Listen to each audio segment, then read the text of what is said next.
নমস্কার বন্ধুরা, কেমন আছো সবাই? আশা করি খুবই ভালো আছো। তো আজকের এক নতুন ব্লগে তোমাদেরকে আমার চ্যানেলে অনেক অনেক ওয়েলকাম জানাই। তো বন্ধুরা, তোমাদেরকে আমি যখন প্রথম ব্লগ ভিডিও তোমাদের সাথে আমি শেয়ার করেছিলাম, তখন কিন্তু আমি তোমাদের দেখিয়েছিলাম যে আমাদের গ্রামের কুলদেবী মায়ের মন্দির আছে, মানে আমাদের নিজস্ব মা সিংহবাহিনী মায়ের মন্দির আছে। আর সেই মা কেন এত জাগ্রত সেটাও কিন্তু আমি তোমাদের সেই প্রথম ভিডিওতে বলেছিলাম। তো আবারও এখন বলছি যে কেন আমাদের মা এত জাগ্রত বা এত মাহাত্ম্য থাকে। মা আমাদের এতটাই জাগ্রত যে এই কারণেই যাদের বসন্ত বা পক্স হয় তারা কিন্তু আমাদের এই মায়ের মন্দিরে এসে ওষুধ নিয়ে যায়। ওষুধ খেয়ে ভালো হয়ে যাওয়ার পরে তারা মানসিক করে যায় যে এই মন্দিরে এসে পুজো দিয়ে যাবে। আবার বার্ষিকীও অনেকের থাকে, আমাদের অন্যান্য গ্রাম থেকে আরও পুজো করাতে আসে মায়ের মন্দিরে। তারাও কিন্তু প্রত্যেক বছর শনিবার অথবা মঙ্গলবার যে কোনো একটা দিন পুজো করাতে আসে। তো আজকে হচ্ছে মঙ্গলবার, দেখতেই পাচ্ছ কত মানুষ এসেছে মায়ের মন্দিরে পুজো করানোর জন্য। এইভাবেই কিন্তু চলতে থাকে সারা বছরের রীতি রেওয়াজ। তো দেখো এখানে কিন্তু অনেকেই এসেছে, অন্যান্য গ্রাম থেকেও এসেছে বার্ষিকী বা মানসিক হিসাবে। আর এই যে হাঁড়ি কাঠটা এখানে গাড়া আছে দেখতে পেলে,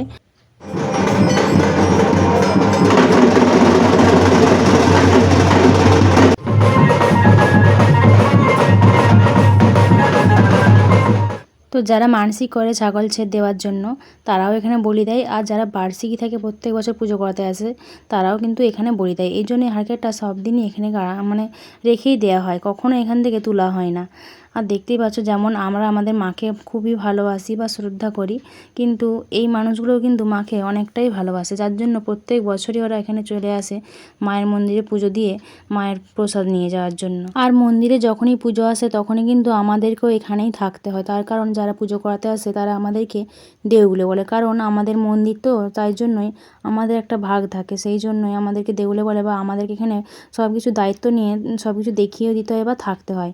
সেই জন্যই এদের সঙ্গে আমাদেরও একটা যেন কতদিনের পরিচিতি হয়ে যায়। ওরাও আমাদেরকে খুবই ভালোবাসে আর আমরাও খুবই ভালোবাসি।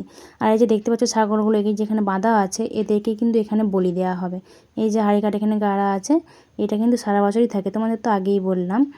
তো মায়ের একটা খুবই মাহাত্ম্য থাকে। এত দূর দূর গ্রাম থেকে মানুষজন আসে, মায়ের টানেই আসে। মা তাদেরকে এতটাই ভালোবাসে, আশীর্বাদ করে, যে তার মায়ের আশীর্বাদ পাওয়ার জন্য তারা বারবার এখানে চলে আসে। আর বন্ধুরা দেখতেই পেলে মায়ের মূর্তিটাও কত সুন্দর।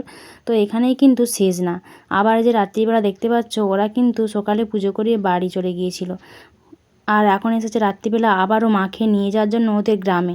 সেখানে পুজো করিয়ে নিয়ে আবার এসে মাকে এই মন্দিরে পৌঁছে দিয়ে যাবে। এটাই হচ্ছে আমাদের পূর্বপুরুষের রীতিনীতি চলে আসছে বহু বছর ধরে, বহু বছরের কিন্তু পুরনো আমাদের এই মন্দির, একদম দাদু শ্বশুরের আমল থেকে। তো দেখো এইভাবে বাজি পুড়িয়ে মাকে খুব সুন্দরভাবে আবারও বাজনা বাদ্যি নিয়ে এসেছে, এইভাবেই কিন্তু মাকে ওরা নিয়ে যায়। তোমরা দেখতেই পাচ্ছ যে কত সুন্দরভাবে সাজিয়ে গুছিয়ে নিয়ে যাচ্ছে।